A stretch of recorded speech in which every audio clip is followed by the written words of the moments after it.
Bonjour à tous et salut bande d'élèves. Aujourd'hui on est là pour un tuto, je vais appeler ça les tutos minutes parce qu'on va essayer de faire ça très vite. Et le tuto consiste à animer une image dans GIMP. Qu'est-ce que c'est une image animée? C'est juste un enchaînement d'images qui sont légèrement différentes les unes des autres pour créer un mouvement. Donc un logiciel de dessin, de retouche d'image est parfaitement indiqué pour générer déjà plusieurs images à partir d'une seule et pour gérer différents layers, différents calques. Vous savez, si vous prenez un carnet, que vous faites des dessins différents sur chaque page et que vous les faites basculer les unes après les autres, que vous les faites ripper les unes après les autres, ça va vous faire votre animation. C'est exactement ce qu'on va faire aujourd'hui avec GIMP. Donc on part d'une image de base, le but ici c'est de faire bouger ce petit 1 en cactus en faisant des petits sauts, voilà, on veut juste le voir sauter. Donc mon image de base c'est celle-ci, on voit ici que j'ai mon premier calque qui est là, ça va être mon image de référence, je vais essayer de la garder cette image et puis après on mettra les calques dans le bon ordre pour créer une animation. Donc déjà on va commencer par créer un nouveau calque à partir de celui-ci, donc je le prends, je le duplique, duplicate layer, voilà, comme ça j'en ai un deuxième et on va utiliser copie du calque. Donc je le sélectionne.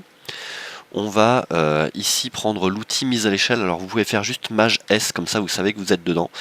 Parce que là il y a plusieurs outils différents, vous voyez, rotation, mise à l'échelle, etc. Mais si on veut la mise à l'échelle, Maj S, comme ça on est bien. On va commencer par réduire sa taille. Alors là vous voyez, si je prends le haut et que je réduis simplement, tout va se réduire. Moi je veux juste qu'il soit plus bas, comme s'il se baissait avant de sauter. Donc je vais appuyer sur Maj, Shift. Shift, vous voyez, ça va prendre plus qu'une seule dimension. Et là, comme ça, je peux le ramener vers le bas. Donc, on va le faire en combien? On va le faire en plusieurs fois. Donc, je le ramène ici. Ensuite, je vais prendre le côté. Là, si je prends le côté et que j'appuie sur rien, vous voyez, il y a toutes les dimensions qui s'en vont. Si j'appuie sur Shift, il n'y a que cette dimension. Mais moi, j'aimerais bien que les deux dimensions des deux côtés, gauche et droite, fonctionnent en même temps. Donc je maintiens Shift et je fais en plus CTRL. Et là, vous voyez, CTRL Shift. Ah là là, non mais les combinaisons de touches, c'est quelque chose. Donc voilà, on voit qu'il est descendu un petit peu. Je garde mon image de référence derrière, comme ça me permet de voir un petit peu où j'en suis. Donc ça va être mon deuxième calque. Parfait. Je vais maintenant donc valider déjà, mise à l'échelle. Tac, comme ça je valide la transformation que je viens de faire. Et là on voit que j'ai un floating layer. Ça, c'est un petit peu chiant avec GIMP. Il y a peut-être moyen de faire en sorte que ça ne nous fasse pas ça. Mais le problème, c'est que voilà quoi, si je l'enlève, je l'ai plus. C'est comme si mon calque disparaissait alors que moi j'ai travaillé sur le calque copié quoi. Donc ce qu'on va faire, c'est qu'on va dire vers nouveau calque et on va faire de ce truc le calque. Donc celui-ci n'a plus d'image, il sert plus à rien. Il y a peut-être plus simple pour faire ça, je ne sais pas. Donc c'est tout quoi. Je supprime ou j'affiche mon image de référence, peu importe, ça permet des fois de voir un petit peu où on en est. Je vais reprendre ce masque de transformation ici, et on va l'appeler, d'ailleurs on va le renommer, on va l'appeler 1. Ça va être ma première image après l'image de référence de base. On va de nouveau le dupliquer, puisque maintenant je vais partir de celui-ci, copie de 1. On va le réduire encore un petit peu, je continue à maintenir Maj, hop, je le baisse encore un petit peu plus, ensuite Maj plus CTRL, donc Shift CTRL, je le fais encore un petit peu plus gros. Voilà. Et c'est bon, je valide ma mise à l'échelle, voilà. Ah là, ce coup-ci, il me l'a pas fait. Donc, allez savoir. En tout cas, voilà, vous savez au moins si ça vous le fait, ce layer machin là, vous lui dites de faire ça vers le calque, comme ça vous crée un calque à partir de ça, et vous n'êtes plus emmerdé après. Donc là, j'ai mes images de quand ça descend. Donc là, il descend. Ensuite, il remonte. Ça va être exactement les mêmes images. Donc c'est bien, plus besoin de travailler sur celle-ci. Donc on repart sur l'image de base, l'image de départ. Et donc là, on l'a vu se baisser, s'écraser, se tasser. Et maintenant, il remonte. Donc c'est les mêmes images que quand il s'est baissé. Mais cette fois-ci, il faut qu'il saute, il faut qu'il monte au-dessus. Donc on va juste prendre toute l'image. Donc je sélectionne mon calque ici. Je ne veux plus maintenant faire un scale, je veux plus faire une mise à l'échelle, je veux le déplacer, donc Maj M, pas du tout, c'est M tout court, pour prendre l'outil déplacer. Et là donc on va commencer à dupliquer ça, pardon, j'ai failli oublier. Voilà, donc ça va être le saut. Copie de 1, on va l'appeler 2, ça va être ma deuxième image. Celle-ci, ça va être la troisième image, enfin pas vraiment la troisième, mais puisqu'on va faire image de base, ensuite 1, ensuite 2, ensuite 1, puisqu'il remonte, re-image de base, et maintenant le saut. Donc on prend l'outil déplacer avec M, ou alors en cliquant ici sur l'outil déplacer, et juste on va le déplacer. Alors vous voyez là, je monte, mais il monte un petit peu n'importe comment. Donc je peux maintenir CTRL, la touche CTRL, pour le verrouiller. Alors il n'est pas complètement collé, mais vous voyez, comment dire, il est un peu magnétique. Là, on voit qu'il se colle sur mon axe. Et pareil, si je veux le déplacer à l'horizontale, il se colle un petit peu là. Je suis plus en mouvement complètement libre. Je peux encore le déplacer selon certains axes, mais voilà, il se magnétise. Et donc, on va commencer à monter un chouille, comme ça, tac. Donc ça, c'est bon. Je vais redupliquer mon image 3. Hop.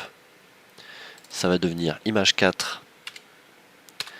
Paf, et je monte un petit peu plus haut mon image 4. Donc là, ce qu'il y a de bien, je maintiens CTRL encore, hein. Là, ce qu'il y a de bien, c'est qu'aussi on voit le décomposer. On voit que mon image précédente était là, l'image principale est là, et donc là, je peux monter encore un petit peu plus haut.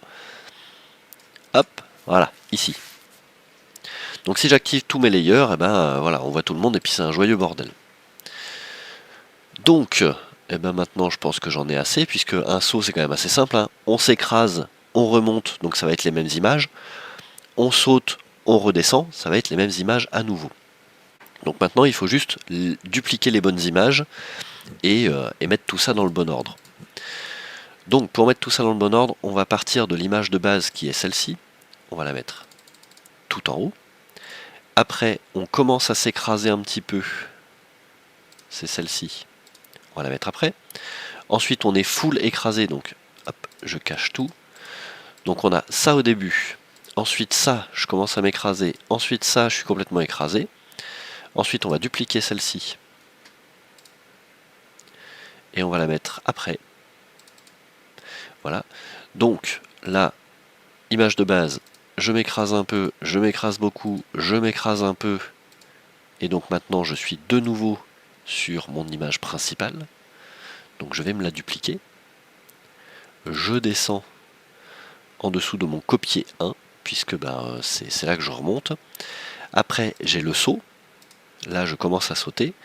Là le dernier, je ne sais pas si vous voyez, vous c'est peut-être petit, mais on va refaire dans l'ordre. Donc normal, je commence à m'écraser, je suis complètement écrasé, je remonte un petit peu, je suis en normal, prêt à sauter, le saut commence, le saut arrive tout en haut, et maintenant il faut de nouveau redescendre. Donc on va dupliquer le 3, on le descend tout en bas, et là donc je reviens ensuite à mon image de base qui est la première. Comme ça normalement ça me fait une boucle. Bien. Hop, on va tout rendre visible. Alors ça ne nous permet pas d'avoir le décomposé tout de suite, mais au moins là on voit tout ça. Et maintenant, là où ça va être l'étape de configuration un petit peu, c'est juste qu'on va enregistrer ça. On va l'exporter plutôt. Hop, on sélectionne ici. Et on va chercher un GIF, puisqu'on veut en faire un GIF. Ici. GIF. Exporter. L'image que vous voulez exporter au format GIF contient des calques qui s'étendent au-delà de la limite. Oui, c'est les calques qui dépassent, donc il me prévient. Je m'en fiche, j'ai pas besoin de les afficher. Et c'est là que ça devient intéressant. Donc déjà, le As Animation, c'est ce qui va nous permettre donc de faire une animation, bien sûr. Loop Forever, si vous ne mettez pas ça, votre GIF, en fait, dès que vous allez le démarrer, il va commencer à compter le nombre de cycles et vous pouvez faire en sorte que ça fasse un nombre de cycles défini. Si vous voulez que ça tourne tout le temps en rond, bien sûr, Loop Forever. Le délai entre les images, c'est en millisecondes le temps que va rester affiché chaque image. Pour avoir une persistance de l'œil, un truc fluide, on est normalement sur du 24 images par seconde. Donc là, 200 millisecondes, On est loin d'un truc très fluide, mais pour un GIF c'est suffisant, ça n'a pas besoin de défiler. En plus on a combien? On a 8 images à peine, donc il n'y a pas besoin que le GIF il se fasse en 1/8 de seconde, quoi. C'est bon. Donc 200 millisecondes, moi je vous conseille de rester là-dessus, vous augmentez un peu ou vous baissez un petit peu si vous voulez que ce soit plus fluide, vous baissez le nombre, enfin le temps entre les images, mais normalement ça va. N'oubliez pas ici le frame disposal, c'est en fait ce qui va vous permettre de gérer si vos images s'effacent à chaque fois ou si elles persistent les unes par-dessus les autres. Si vous voulez faire une sorte de collage avec des choses qui apparaissent, vous laissez que les images se combinent. Mais si vous voulez faire une sorte de dessin animé, une animation, il faut que chaque calque remplace le précédent. Donc on reste sur une image par calque remplacée. Utiliser le délai saisie au-dessus, ça c'est ce qu'on vient de dire. Sinon, je sais pas trop ce que ça va utiliser comme délai, mais ça peut foutre la merde. Et bien sûr, utiliser le réglage qu'on vient de mettre ici. Hop, et ensuite on exporte. Voilà, mon image est exportée. Et donc maintenant, si je joue mon image, on voit que hop, j'ai mon petit 1 qui sautille dans tous les sens. Voilà, c'est tout. S'il y a quelque chose que vous n'avez pas compris, vous revenez en arrière sur la vidéo. Allez, des bisous, ciao!